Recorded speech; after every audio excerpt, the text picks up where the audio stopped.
So students of class 12 equipotential surface topic में पढ़ा रहा था, कॉन्टिन्यूड है। अभी पढ़ाने जा रहा हूँ प्रॉपर्टीज ऑफ इक्विपोटेंशियल सरफेसेस। ये बोर्ड के एग्जाम में अक्सर आ जाता है प्रॉपर्टीज लिखने को। द इंपॉर्टेंट प्रॉपर्टीज क्या हैं इक्विपोटेंशियल सरफेसेस की? पहली प्रॉपर्टी ये है कि no work is done in moving a charge between any two points on an equipotential surfaces. यानी कि अगर कोई इक्विपोटेंशियल सरफेसेस, चलिए पहला वाला ले लीजिए। देखिए दो पॉइंट मैंने दिखाए हैं और भी दिखाए तो हैं दो पॉइंट, हालांकि दोनों पॉइंटों पर इस पॉइंट से जो पोटेंशियल होगा सेम होगा। तो वो कह रहे हैं कि अगर किसी चार्ज को मैं ए से बी तक ले जाता हूं तो कोई वर्क डन करना ही नहीं पड़ेगा। वो मैं प्रूफ बता देता हूं आपको।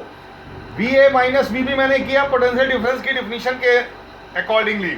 V A minus V B क्या होता है? Work done upon test charge q naught. मान लीजिए टेस्ट चार्ज क्यू नॉट यहां से यहां तक ले गया मैं, तो अब ध्यान दीजिएगा क्रॉस मल्टीप्लाई किया, डब्ल्यू इक्वल टू ये आ गया।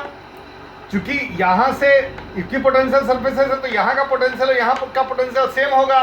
तो जब सेम है यानी V A equal to V B हो गया। V A equal to V B है, दैट मीन्स कि ये कैंसिल आउट हो जाएगा, जीरो आ जाएगा।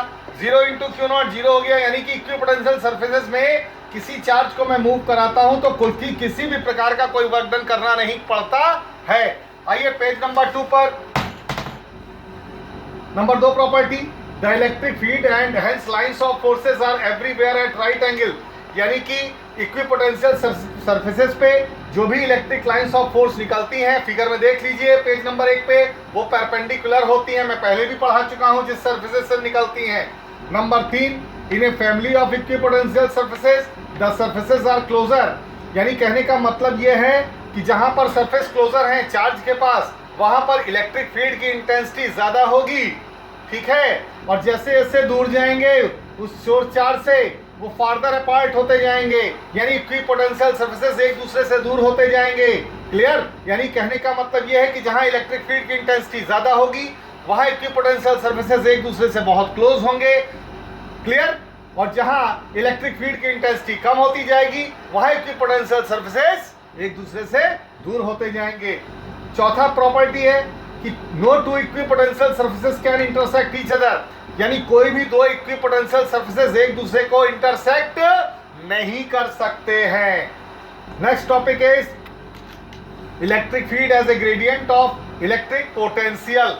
बहुत इंपॉर्टेंट है, बच्चों से पूछा जाता है, बच्चे कभी जवाब नहीं दे पाते। यह है relation between E and V. Okay, ये सोर्स चार्ज है क्यू, मैंने ये इलेक्ट्रिक लाइन ऑफ फोर्स एक लिया है एक्स एक्सिस के अलॉन्ग। ए और बी दो पॉइंट लिए हैं, बी पर एक टेस्ट चार्ज क्यू नॉट रखा है, तो इसके कारण, इस इलेक्ट्रिक फील्ड के कारण इस पर फोर्स लगेगा बच्चों इस डायरेक्शन में। ये फोर्स अब दिखाया है। मैं इस टेस्ट चार्ज को बी से ए तक ले जाना चाहता हूं। ये एक स्मॉलर डिस्टेंस अज्यूम कर लिया है, that is D x. Okay, इस ए का डिस्टेंस यहां से x है और ए बी के बीच का डिस्टेंस x है, डी एक्स है। ओके, तो जब मैं इस टेस्ट चार्ज को बी से ए पर ले जाना चाहता हूं तो मुझे इस फोर्स के अगेंस्ट क्या करना पड़ेगा? वर्क डन करना पड़ेगा। समझ में आई बात? वो वर्क डन भी बहुत स्मॉलर होगा, उसको मैंने अगले पेज पर डी डब्ल्यू से रिप्रेजेंट किया है। वर्क डन इक्वल टू क्या होता है तुम जानते हो? Force into displacement. Okay, force से ही आ जाएगा, डिस्प्लेसमेंट चूंकि हम फोर्स के अगेंस्ट जा रहे हैं तो माइनस डी एक्स लेंगे। अच्छा बेटा, आइए पेज नंबर 3 पर। तो ये देखिए फोर्स कितना लग रहा था टेस्ट चार्ज पर जब इलेक्ट्रिक फील्ड में रखा है Q not into E.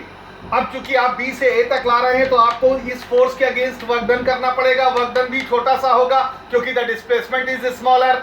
So work done equal to force into displacement. चूंकि फोर्स के अगेंस्ट डिस्प्लेस किया है इसलिए माइनस डी एक्स लगा, minus F X D X हो गया। एफ की वैल्यू क्यू नॉट ई यहाँ रख दो, D W upon Q naught इसको यहाँ ले आओ, ये आ गया minus E D X. Equation number 2।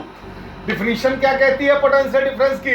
Definition कहती है D W upon Q naught equal to V minus D V. A पर पोटेंशियल मैंने नोट्स में देख लीजिएगा, ए पर पोटेंशियल मैंने वी एज्यूम किया है और बी पॉइंट पर potential V minus D V assume किया है। ओके, माइनस से खोल दीजिए, ये ए पर पोटेंशियल है, ये बी पर पॉइंट पर पोटेंशियल है, माइनस ये भी कट गया, प्लस माइनस डी भी आ गया।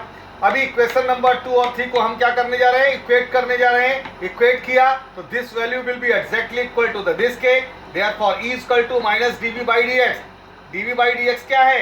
Rate of change of potential with respect to the distance. What is DV by D x?